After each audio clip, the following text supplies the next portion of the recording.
Hello friends, welcome to Madurai Hema சமையல். இன்றைக்கி நம்ம பார்க்க போகிறது பாகற்காய் குழம்பு, புளிக்குழம்புன்னு சொல்லலாம். பாகற்காயை குட்டி குட்டியாக நறுக்கி வச்சுருக்கேன், அதாவது சர்க்கிள் ஷேப்பில். இது 3 தக்காளி நறுக்கி வச்சுருக்கேன்.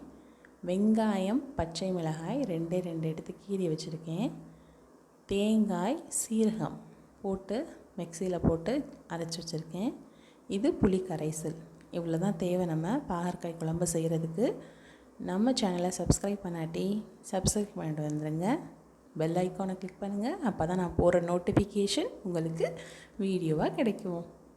இப்போ நம்ம குக்கரில் கொஞ்சமாக எண்ணெய் ஊற்றி சூடு பண்ணி வெங்காயம், பச்சை மிளகாய் போட்டு நல்லா தாளிச்சிடலாம். குக்கரில் வச்சா நல்லா வெந்து நம்ம பாகற்காய் சாப்பிட்றதுக்கு ரொம்ப ரொம்ப ரொம்ப ரொம்ப சாஃப்டாக கிடைக்கும்.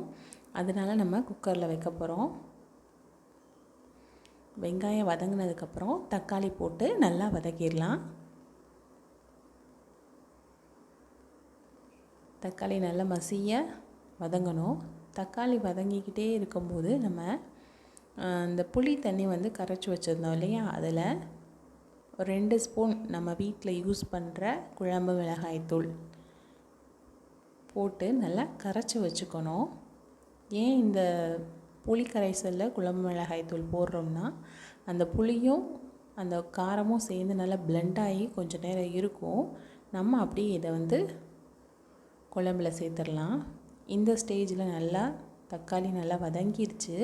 வதங்கினதுக்கப்புறம் அதில் பாகற்காயை சேர்த்துடலாம். பாகற்காய் நல்லா இதோடு சேர்த்து நல்லா வதங்கணும். நல்லா அந்த எண்ணெய், வெங்காயம், தக்காளியோட ஃபுல்லாக கோட் ஆகணும், நல்லா வதங்கணும். இந்த ஸ்டேஜில் உப்பு சேர்த்துட்டோம்னா நல்லா வதங்கும். இந்த டிஷ்ஷுக்கு தேவையான உப்பு நீங்கள் எவ்வளோ ப்ரிஃபர் பண்ணுறீங்களோ அதுக்கு தேவையான அளவு உப்பு சேர்த்துக்கோங்க.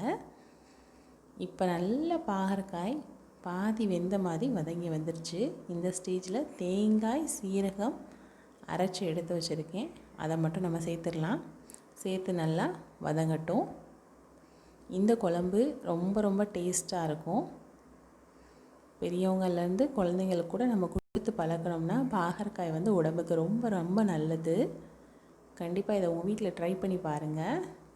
இந்த ஸ்டேஜில் நம்ம புளி கரைச்சி வச்சுருக்கோம் இல்லையா, அந்த தண்ணியை சேர்த்துடலாம். சேர்த்துட்டு நல்லா ஒரு பெரட்டிட்டு ரிமைனிங் வாட்டர் நம்மளுக்கு எவ்வளோ தேவையோ அது வாட்டர் சேர்த்துக்கலாம். நம்ம இது தேங்காய் கழுவின தண்ணி, அந்த தண்ணியை சேர்த்துட்றேன். சேர்த்து குக்கரில் ஒரு 3 விசில் வச்சு எடுத்துருங்க. பாகற்காய் குழம்பு ரெடி. நீங்களும் உங்கள் வீட்டில் இதை ட்ரை பண்ணி பாருங்கள். மறக்காமல் மதுரை ஹேமா சமையலை சப்ஸ்கிரைப் பண்ணுங்கள். Taste it, love it. Thank you friends.